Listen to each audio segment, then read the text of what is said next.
speak too soon, let's talk about rats. Okay, I know where this is going. So, getting killed by a rat, Horrible. and it's kind of like, wow, that killed you, unless you're in the right circumstance. So, during the medieval times, guys, let's not talk about the bubonic plague or whatever. Different. That's different. Okay, let's talk about where the rat actually does something to kill you. So there was a medieval torture method used during some inquisitions or just for mad freaks that like to torture people in torture dungeons. Imagine this: the victim would be laid down and tied to a table. Mm-hmm. Okay, then you would put a small cage on top of the person's stomach, bare stomach. Okay, next you would put a rat inside of that cage.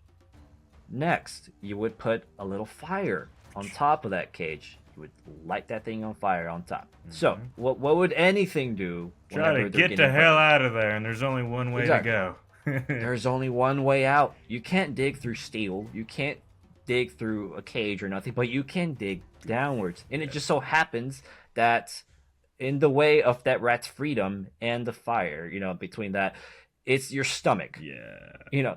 So now the rat has to dig inside your stomach and be free. Yeah. Right? They showed this in Game of Thrones. I believe there was a scene in this. There's another less violent movie. I think they even had this in what was it? One of the wow, gosh, I don't know. I don't want to. It might have been like one of the Fast and Furious movies before they got goofy. I swear there was some weird scene yeah. But anyway, the Game of Thrones scene showed that perfectly, and yeah, this would definitely be one of the worst ways. I don't know how long it would take for that thing to actually kill you or get inside of you or what. You probably wouldn't even really straight out die. It would probably just you die afterwards because your guts are falling out.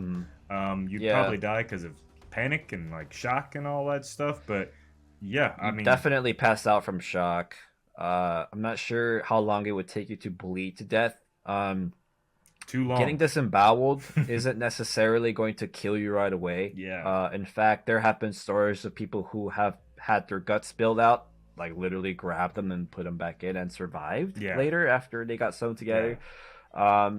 So this was mostly a torture method. Now, obviously, this person wouldn't survive because his intestines would get gnawed. Yeah, and back then they wouldn't be able to put you back together, and you get infected, and you're gonna die eventually because it's one of the most disgusting creatures, especially at that time period. So yeah, you weren't supposed to live after this. No. This was the last form of torture. Alive. The last form of torture. You're either gonna break, you're gonna snap and give them what you want. You're gonna die regardless, but you're gonna snap and give them what they want before you die. So, and the crazy thing is that most of the time this would happen in the torture locations, set areas where they had to torture people, and a lot of times this wouldn't happen in front of a big crowd because it's kind of like a very small, personal, intimate. This is straight dark room, creepy CIA style espionage torture. It's not like the big put it in a Coliseum thing. So this is when someone wanted to get some information from you, or they wanted to just be a sick, sadistic piece of crap. This is what they would do. Yes. So the only spectators would be the torturers in this case, and they were just effed in the head, honestly. I don't see any other real reason to come up. Whoever came up with this was just messed up. There's a special place in hell for those people. Yeah, really. Yeah. That's sick. Yeah. That's some sick shit. I mean, all this stuff is pretty bad, but that's some true sick serial killer crap. You got cuckoo problems if you're into that. It's a weird fetish almost, Yeah.